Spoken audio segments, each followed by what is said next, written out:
Like what Kim said, you need to get your ass up and work hard. Yes, you do, but you also need to work smart. Nowadays, it's like everyone's selling waist trainers and flat tummy tees and stuff. And it's like entrepreneurship is not an easy route. I was like, oh, it looks easy. I could just pour wax and fragrance oil in a little jar, put a label on it, and I'm good to go. No, sis, no, that is not how you do it at all. The market can be saturated, but if you bring something different, then that's all that matters, because no one is going to do it the way you're going to do it.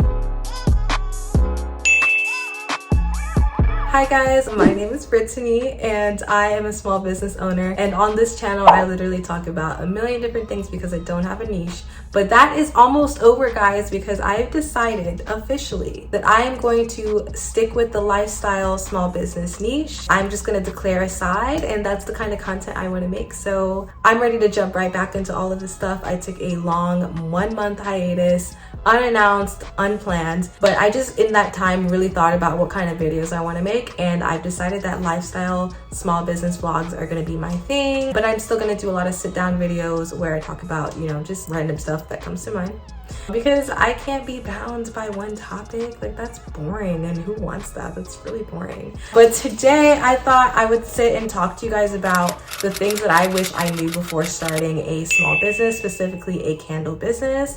My business is called Lit City Candles. I make travel inspired candles, and our spring collection is coming out in just a couple of weeks, and I'm super excited. I'm actually burning our new Bali candle, and she smells heavenly. I don't want to spoil it, but yeah, she's everything. She's giving. Let me stop.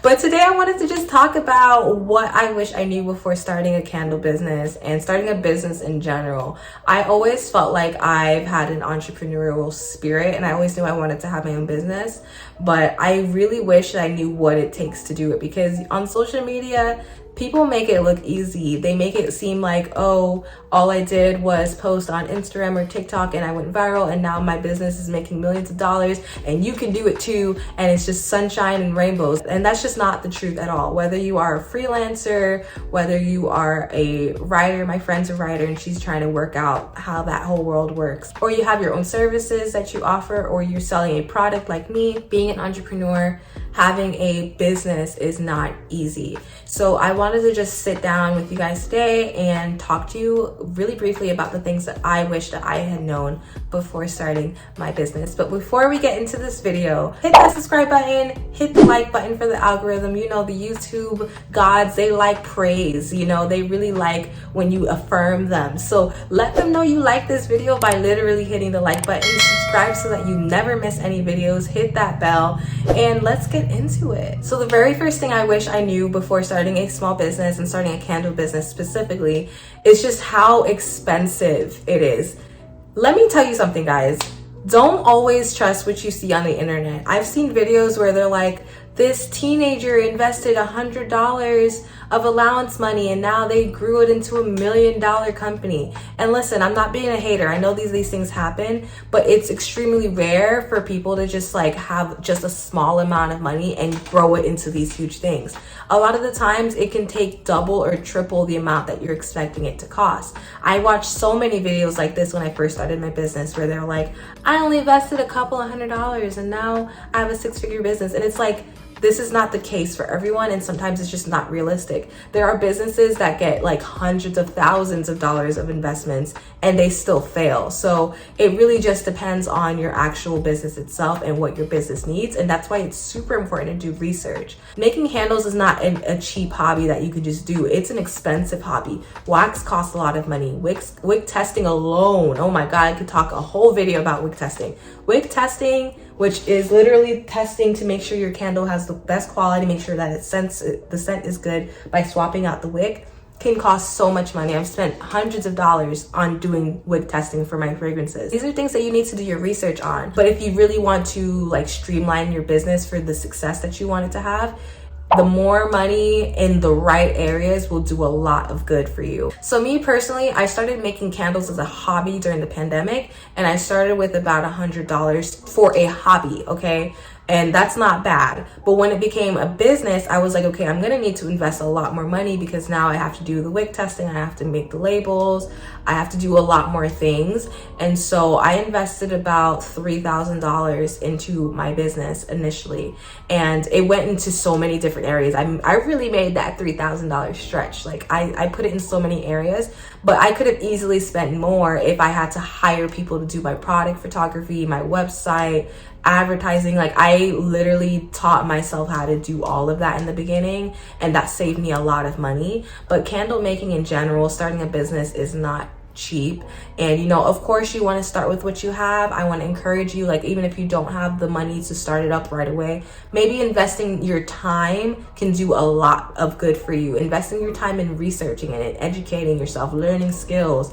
YouTube University is free. Like, just invest your time if you don't have the money. That's my best advice for you. But yeah, I would suggest definitely making sure that you have a really good understanding and a realistic understanding of how much your business is going to cost you. Because again, you read these success stories online on social media and you're like, oh yeah, if they could do it with $100, I could do it too. And that's just not the case. And I feel like a lot of people get burnt out or they get disappointed when they can't flip their little $50 investment into a $1 million company, like the way that someone they saw on social media did it. So just being mindful of that, realize that these things do cost money, or if they don't cost a lot of money in the beginning, it costs a lot of time, it costs a lot of networking, it's going to cost you something. So that's the very first thing I wish I knew. So the second thing I wish I knew before starting a candle business is just how much testing is involved. And when I mean testing, I mean like literally testing the candles, how much science and math is involved. I don't know about you, but when I was growing up, I hated math, I hated science, I hated anything to do with it. I've never been like savvy when it came to that kind of stuff, technical stuff. I've always been more on the creative side. So if you had told me that I was gonna grow up one day to be pretty much like a chemist, I would have been like, huh? Not that candle making is chemistry, but it is definitely a science. And testing is a lot of work. And I don't want to just apply this to candle making. I want to apply this to other things, other industries. You have to test your quality of your product, especially if you're making it yourself. If you're just drop shipping or if you're just selling something that you bought in China, that's different. But when you're actually making your product, it takes a lot of time to kind of go from design concept to prototype to testing the quality to a final product. And that's something that I really underestimated. My personal problem is I always underestimate how long it takes to do things. And when I was doing my research, I was like, oh, it looks easy. I could just pour wax and fragrance oil in a little jar, put a label on it, and I'm good to go. No, sis, no, that is not how you do it at all. It takes a lot of work and a lot of time. It's really time consuming. Before you just jump into things, really do your research, really test out your products. Take the time to learn the skills that are going to benefit you in your business. It'll save you a lot of time, it'll save you a lot of money, and it'll save you a lot of headaches. I locked my hair, guys. My hair is locked under this, and I'm so excited to reveal it, but not yet. We're not ready yet. So just don't mind my little hairs. Anyway, if you got this far in the video, make sure you leave a comment. Let me know so far what you think. If you agree with any of the points, if you are starting a business, let me know what your business is going to be. Let me know what your journey is. I love to have discussions in the comments, so go ahead and leave one right now. Go ahead, I'll pause the video. I'll wait for you. Did you do it? Okay, great. So the next thing that I wish I knew before starting a business, specifically a candle business, is how saturated the market is. Like a lot of people, I remember a couple of years ago, like, I don't know, when I was in college, everybody and their mom was starting like a lash business. Like they were selling like lashes, or they were selling lip glosses or bundles and all. I was just like, why is everybody selling the same product? Like nowadays it's like everyone's selling waist trainers and flat tummy tees and stuff, and it's just like why is it so oversaturated? But then I was also like, how are they able to make money even though everybody's doing it? And that's one thing that I learned with having a business. If you really want to have a business in that market, it's possible. Don't feel discouraged. You just have to really work hard on differentiating yourself from your competitors, and that's something that I feel like I do a pretty good job with. My candles, they're travel themes, and the packaging is extremely intricate, and you get a full experience with it. But I worked really hard to come up with that concept, and that is able to separate me from my competitors. Sorry guys, I just need to adjust the camera. And we're back. So being in an oversaturated market can be really daunting, and that's something that you want to really consider when you're starting a business. But at the same time, I come from a abundance mindset and not a lack mindset. You go into the grocery store and you see like 30 different brands for bread, but they're all selling the same thing, right? But they all have differences, you know, because I have a specific bread that I buy and I stick with that brand, but maybe someone else likes this kind of brand. But that doesn't mean that they can't stop making bread. You know what I'm saying? They making literal bread. You know, you'll see a McDonald's, a Wendy's, and a Burger King all in the same intersection, and guess what? They're all selling fast food. But that's the thing, the market can be saturated, but if you bring something different, then that's all that matters, because no one is going to do it the way you're going to do it. No one's going to sell that business the way you're going to sell it. No one's going to market it the way you're going to sell it. No one's going to have the same product names the way you're going to do it. You're going to bring something that's unique, and you need to stand strong in that and believe in yourself. Sometimes being in an oversaturated market isn't the most ideal thing, so my suggestion is to do something you love. I love candles. I literally spend so much money on candles. I would go to one of my favorite stores, which is Primark. I would go and look at the clothes for like 10-15 minutes, and then I would go to the home section and look at the candles. Like, I love candles, so it just made sense for me to make a candle business. I like wigs, but I wouldn't make a wig business because that's just not my passion. So again, do something that you're passionate about, despite if it's oversaturated. Just make sure you are aware and make sure that you're understanding that, okay, this is oversaturated and I need to do something that's gonna make me stand out. I feel like I'm talking so fast. If I talk too fast, I'm sorry. You can always change the speed. You know, you can speed me up, you can slow me down, you can do whatever you like.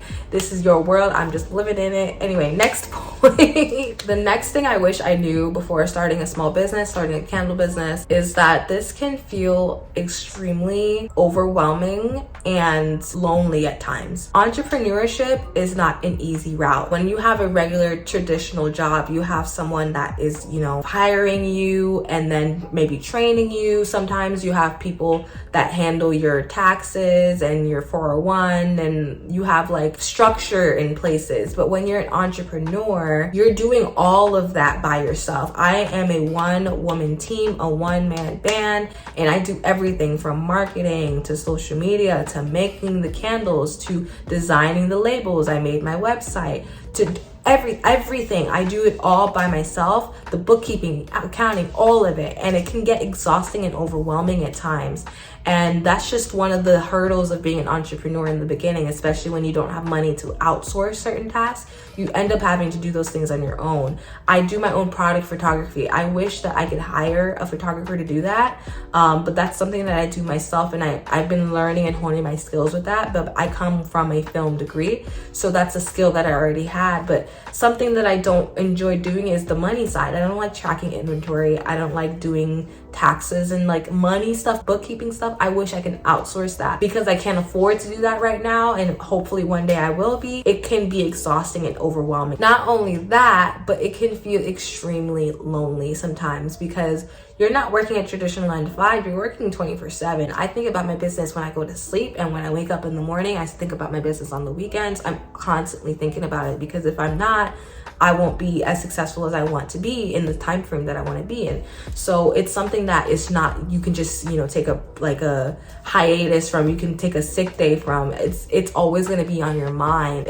I mean, that's how it is for me. I don't know about y'all, but that's how it is for me. I just become really obsessed with things when I have my business. But anyway, it can be lonely. I wish I had friends, or at least someone, a mentor, where I can talk about specific things, because it can get very specific really quickly. Like, I can sit here and, you know, talk about general things with like my boyfriend or a friend or something, but I want to talk about why this wig isn't working and why this wax is acting like this and this, that, and the third. But sometimes I just don't have that kind of community. I have these Facebook groups that are great, but I wish I had that one-on-one, you know, even if they weren't a candle maker, if they were just an entrepreneur, like one-on-one, where we can talk about and vent to each other and just like encourage each other, because it can feel really lonely. That is one of the things I wish I knew, is just how much of a solo I think there's a word for this, how much of a solo entrepreneur, there's a word, I know I'm not crazy, a solo something journey this will be. And I just want you to keep that in mind if you're starting a business, that, you know, have a community around you, have a mentor, have an accountability partner, because it can get really quiet in your office late at night when you're trying to figure something out and you just wish you could talk to somebody and work things out with someone. So that's something that I definitely wish I had known. Okay guys, the last point I want to make, the last thing I wish I had known before starting my small business, is that success is not linear. Success can look like this and not that, or like that. It's like this, okay? Like, it can look all kinds of ways. There's gonna be a lot of different things that happen during your business. There's gonna be a lot of highs, there's gonna be a lot of lows. I remember when I first launched, I launched like a bat out of hell. Like literally, I was on top of my game. I sold 100 candles like my first week of being in business. I was like doing super well. I was getting viral TikToks the first few months. And then some things in my personal life happened, and that's all it took for me to knock me down and for things to just go south really quickly.